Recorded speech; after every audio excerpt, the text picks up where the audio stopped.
this? So these are menorahs that they were on the lintels of this house.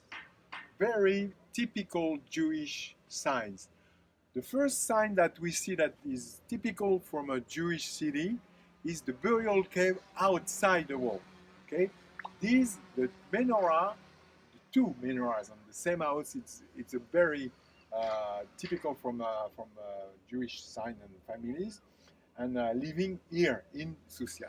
And I see that this menorah, she has this foot here, which is different than the one that we see in the Second Temple representation.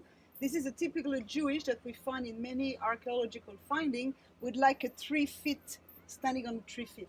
It's very interesting. Yeah, I see that you know all the details. So this is one of the three very obvious signs of the kind of population that we are living here. Of course, people not living here only to hide, but to keep the Jewish identity. Okay, so now we'll go to another place in the same street. This will be the third Jewish sign here. Exactly. This is the most nothing to say about this kind of thing is the ritual bath, which is called mikveh mikveh tahora, bath of purification. This is the proof that this population here were very religious and keeping the laws of purification. We found in this city more than 40 of them. 40 mikveh? Yeah, there was probably 300 families, but 40 mikveh. So this is nothing this is the proof that we are in a Jewish city. So in fact, we have burial cave outside of the walled city, which is a Jewish sign because you don't bury in a city. You have the menorah, lintels, then you have now the mikveh. Do we have something else? We also have on some houses the mezuzah, the sign of the mezuzah. We will see. We'll show you on our way to the inside the city. So this is also typical until today. The Jewish, they have mezuzah on their poles of the door.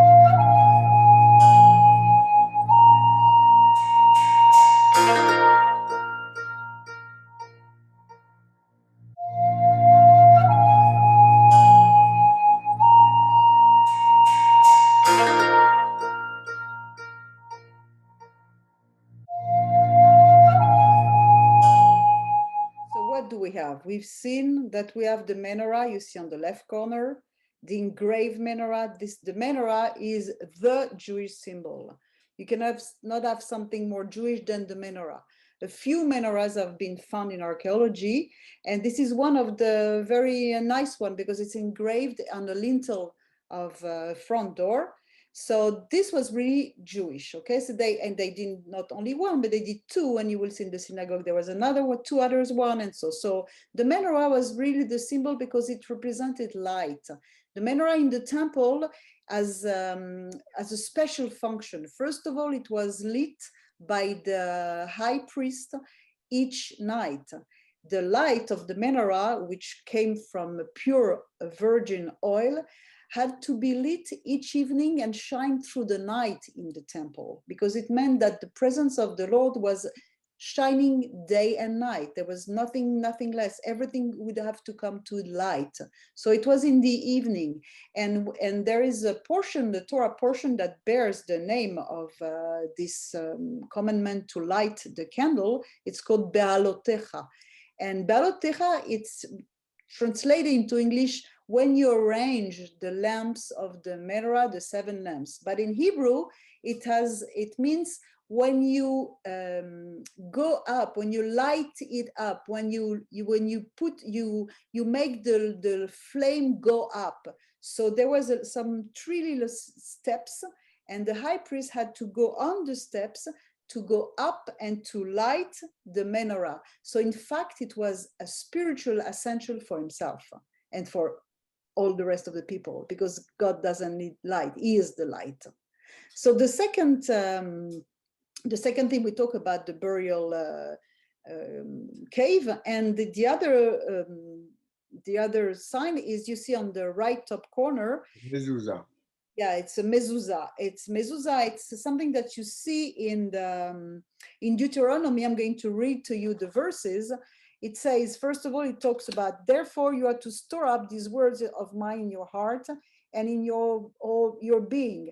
Tie them on your hand as a sign. This is what you see that the Jews are putting the tefillin, you know, and put them on the front of the headband around your forehead. This is this little black box that they put inside with the commandments written inside. Teach them carefully to your children, talking about them when you sit at home and when you're traveling on the road, when you lie down and when you get up, and write them on the door frames of your house and on your gates, so that you and your children will live long on the land Adonai swore to your ancestors that he would give them for as long as there is sky above the earth. So those were the mezuzah, and you can see them till today everywhere in every Jewish home, except bathroom. Yeah. Yeah, there's today we see the little boxes on the side of the right side of the door pole.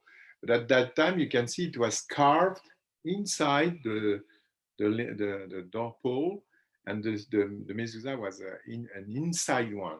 You see, like we see on the picture here. And then the tradition became to make outside little boxes, like it's also the symbol of the Jewish moving from place to place and moving with their mezuzah. In ancient time, mezuzot were carved into the doorposts. Yeah, and for the one who visited Jerusalem, maybe you notice that at the gate of Jerusalem, at the entrance, you have those mezuzot also.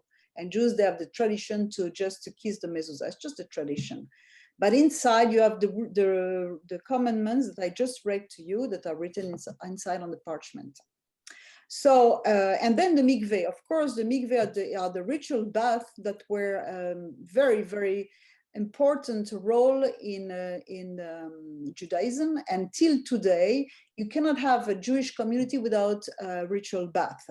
Those ritual baths are made, and they have been filled up by running water that has not been drawn by the hand of man. It has to come either by the rain or by a river or by something that goes really without any man touching it, in order to have his purification for the bodies. So women, they go each month after that period.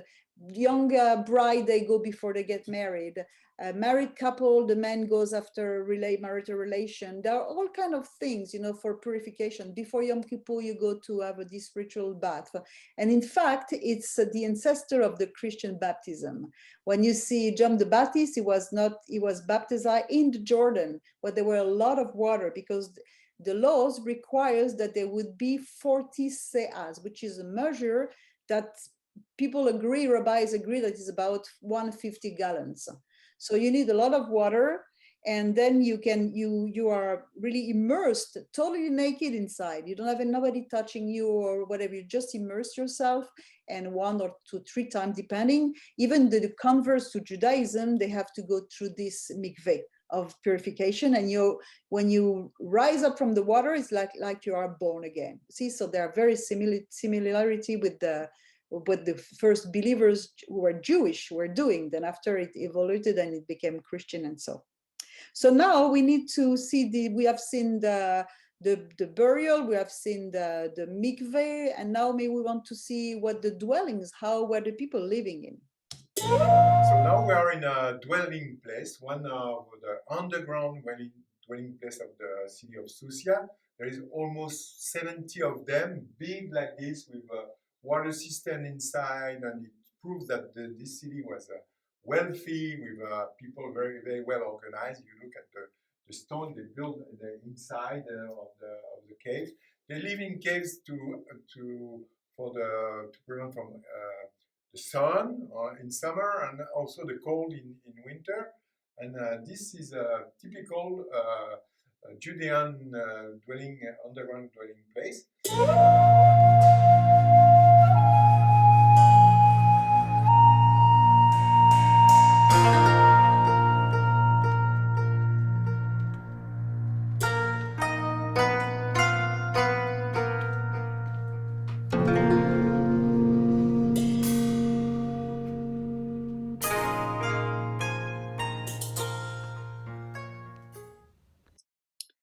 So now the question is, this big city with over 40 ritual bath, and with all those Jewish things, and located in the Judean Hills after the Bar Kokhba revolt, we need to find some written sources about it, because we don't know much about Susya.